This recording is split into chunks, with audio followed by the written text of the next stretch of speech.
সারা দেশের ৩০০ আসনের মধ্যে বিএনপি ২৩৭টা আসনে মনোনয়ন দিয়েছে। আর ঢাকার ৮ আসনে মনোনয়ন দেওয়া হয়েছে সাবেক মন্ত্রী মির্জা আব্বাসকে। আর অপরদিকে ঢাকা ৮ আসনে জামায়াত ইসলামী মনোনয়ন এক প্রকার দিয়ে দিয়েছে ডক্টর হেলাল উদ্দিনকে। তবে অপশন রয়ে গেছে। গত দুদিন আগে সিলেটে আমিরে জামাত ডক্টর শফিকুর রহমান ঘোষণা করেন, আমাদের প্রার্থিতার ভেতরে পরিবর্তন আসতে পারে। এখন ঢাকা ৮ আসন নিয়ে অনেকেই বলতে শুরু করেছে, মির্জা আব্বাসের বিপরীতে জামায়াত হয়তোবা সাদিক কায়েমকে দাঁড় করিয়ে দিতে পারে। আর যদি সাদিক কায়েমকে জামায়াত ইসলামী দাঁড় করিয়ে দেয়, তাহলে সেখানে লড়াইটা হবে বাঘে সিংহ লড়াই। সাদিক কায়েম বর্তমান সময়ে তরুণ যে রাজনীতিবিদগুলো রয়েছে তাদের ভেতরে অন্যতম নাম। আর অপরদিকে বিএনপির হাইকমান্ড এবং অন্যতম নেতা হচ্ছে মির্জা আব্বাস। তবে মির্জা আব্বাসের পেছনে কেলেঙ্কারিরও অভাব নেই, তকমারও অভাব নেই। আর সাদিক কায়েম সে এক আলোড়ন সৃষ্টিকারী নাম।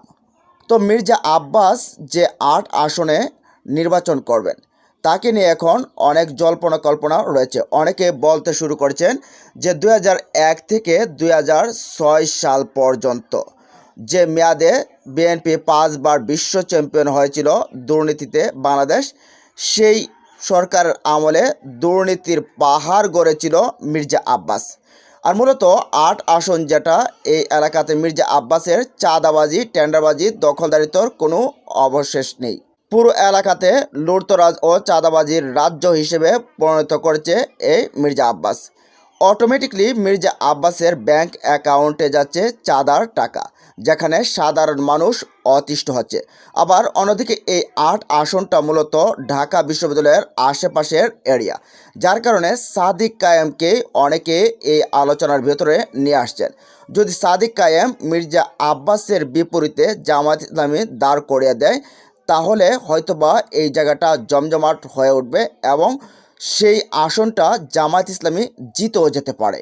কারণ যেখানে বলা হয়েছিল ঢাকা বিশ্ববিদ্যালয়ে বিএনপির যে বুদ্ধিজীবীরা বলছিল শিবির কোনো আসনই পাবে না বা কোনো সিটই পাবে না, অথচ সেখানে তারা প্রায় ম্যাক্সিমাম বিপি প্রার্থী এজিএস সহকারে প্রায় ২০ থেকে ২৩টার মতো কিন্তু পদ নিয়ে নেয়। তারপর থেকেই সেই এরিয়াতে মূলত করে শিবিরের প্রশংসায় পঞ্চমুখ। আর সবচেয়ে বড় নামটি হচ্ছে সাদিক কায়েম।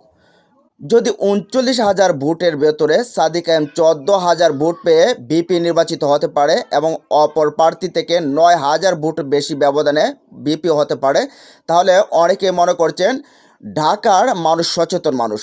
যদি সাদিক কায়েম সেখানে দাঁড়িয়ে যায় চাঁদাবাজের বিপক্ষে, তাহলে হয়তোবা সাদিক কায়েমকে ঢাকা ৮ আসন থেকে মানুষ বিবেচনা করবে এবং তাকেই যোগ্য প্রার্থী হিসেবে ঢাকা ৮ আসনবাসী খুঁজে নেবে। অনেকটা জানা গেছে যে জামাত ইসলামী নাকি ইতিমধ্যে আলোচনাও শুরু করেছে ঢাকা ৮ আসনে ডক্টর হেলাল উদ্দিনকে সরিয়ে সেখানে সাদিক কায়েমকেই দিতে পারে। কারণ সেই আসনটাও গুরুত্বপূর্ণ এবং মির্জা আব্বাসকে টেক্কা দেওয়ার মতো একমাত্র সাদিক কায়েমই সেখানে লড়তে পারে এবং জিতে আসতে পারে। ঢাকা ৮ আসনের সেই বয়াল দুর্নীতি এবং চাঁদাবাজের রাজ্যে হানা দিয়ে এই অপকর্ম ভেঙে দিতে পারে একমাত্র সাদিক কায়েমই, যার কারণে দিন দিন আলোচনা আরও বেশি হচ্ছে সাদিক কায়েমকে নিয়ে। তো প্রিয় দর্শক, সাদিক কায়েমকে যদি ৮ আসনে দেয়, তাহলে কি মির্জা আব্বাসের বিপরীতে জিতে আসতে পারবেন? জানান কমেন্ট বক্সে। ভালো থাকুন, সুস্থ থাকুন, আল্লাহ হাফেজ।